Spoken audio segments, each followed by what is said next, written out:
ku MBC Radio 1 ndipo nthawi ndi 9 koloko.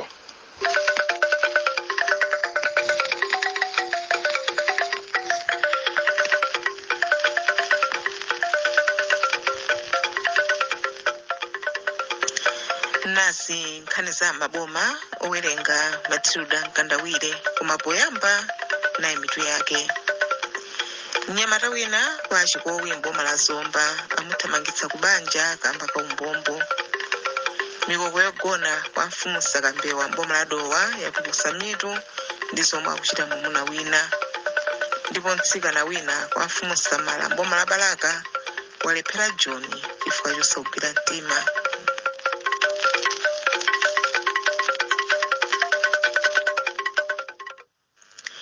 Mnyamata wina kwa chikowi mboma la Zomba amuthamangitsa kubanja kamba ka umbombo. Yemwe atumiza nkhaniyi wati mnyamatayo anakwatira mkazi yemwe ali kale ndi ana awiri. Asinakwatire mkaziyo anthu ena kuphatikizapo mikoko yogona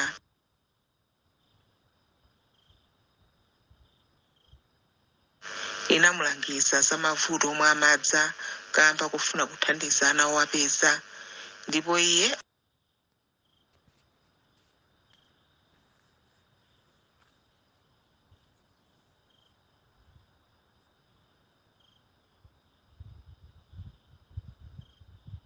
dabwitsa anthu atayamba kuletsa mkaziyo kuphika chakudya chilichonse iye akachoka pa khomopo.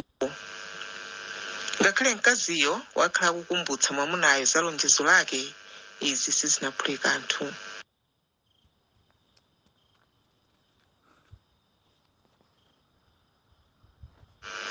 Tsono masiku apitawa mwamunayo anapeza ntchito yogayitsa mchigawo.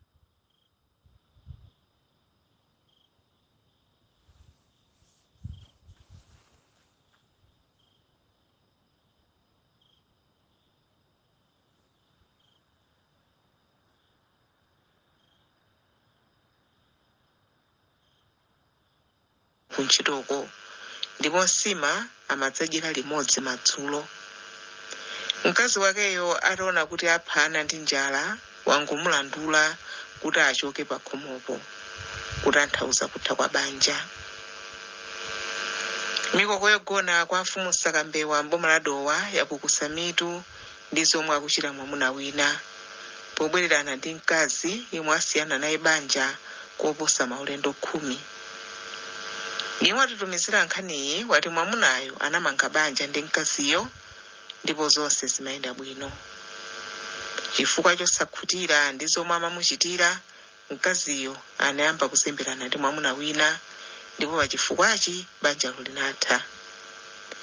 Patadutsa nthawi awiriwo anabwererana ndi kumakhala ngati banja, koma patangotha miyezi iwiri banjalo linathanso.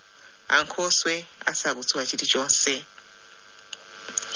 Awiriwa akhalanso zaka ziwiri aliyense akupanga zake ndipo kenaka anabwerera naso.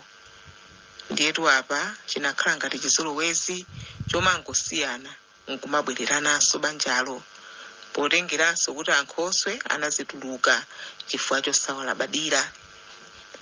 Mikoko yogona pamudziko itaona izi inayipidwa kwambiri moti anayitanitsa banjalo mkanyumba komata kuti afotokoze mavuto omwe alipo omwe akuchititsa zonsezi.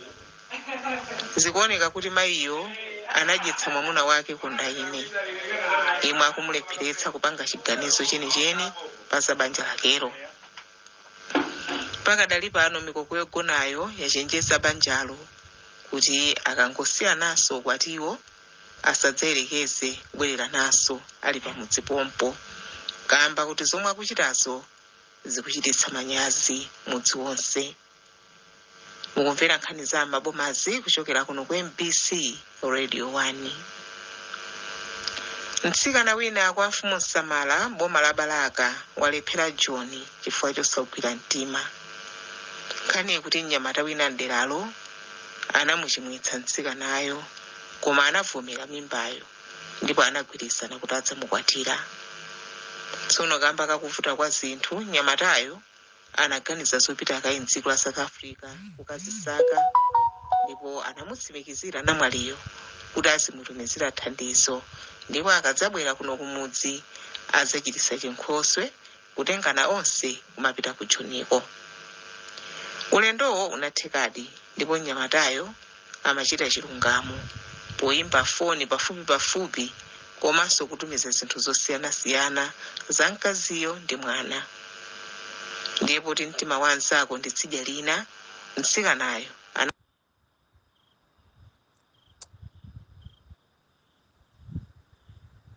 anagwa mchikondi ndi njonda ina mpaka kumupatsanso pathupi. Mphepo itamupeza mnyamata wa ku Joniyo anangosiya kuyimba foni komanso osatumiza thandizo lililonse. Pakadali pano mtsikanayo wagwira njakata moti geni yomwe amapanga ndi ndalama zochokera ku Jonizo wasiya, komanso zikuoneka kuti njonda inayo ndi tambwali ndipo ilibe maganizo omukwatira.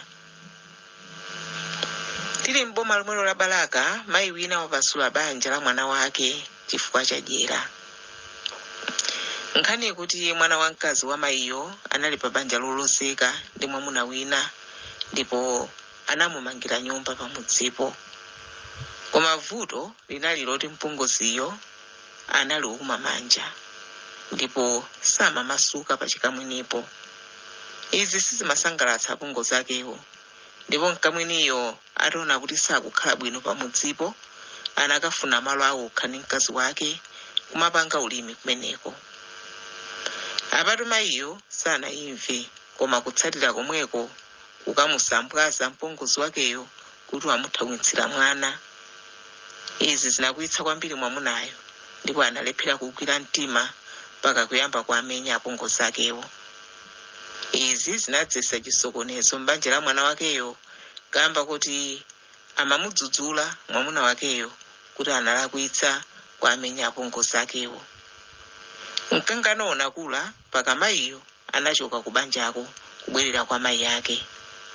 Patapita masiku ochepa pamudzipo panabwera mphongo ina yomwe yakwatira mtsikanayo, koma nayonso ikulephera kukwanitsa zofuna za mayiyo. Pakadali pano mayiyo akuyenda mwa manyazi malinga nkuti anthu akungomunena kuti wapasula banja la mwana wake chifukwa cha dyera. Tsopano imvani mmene nyengo ikhalira usiku uno ndi mawa. Tiyembekezere mvula ya mvumbi kugwa madera ambiri yomwe ikwiya mphamvu madera ena usiku uno ndi mawa mmawa. Mawa masana mvula idzapitirira kugwa madera ambiri yomwe idzagwe mwa mphamvu madera ena makamaka a mchigawo chakumwera. Chenjezo: chiopsezo chakusefukira kwa madzi ndi chokwerabe makamaka madera otsika, madera omwe kumakonda kusefukira madzi ndi madera amphepete mwa nyanja ya Malawi. Choncho tipewe kuoloka madzi osefukira kapena omwe akuthamanga kwambiri. Mphepo idzomba ya mkuntho madera omwe mugwe mvula ya mabingu. Ndipo lachisanu tiyembekezere nyengo ya mvula kudzapitirira. Pomaliza nkhani za mabomazi, imvaninso mitu yake. Mnyamata wina kwa achikowi m'boma la Zomba amuthamangitsa ku banja kamba ka umbombo.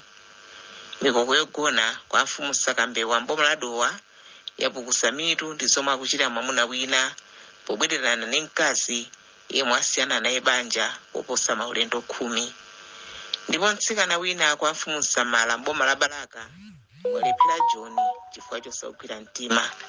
Nkhani za maboma za lero ndi zomwezi.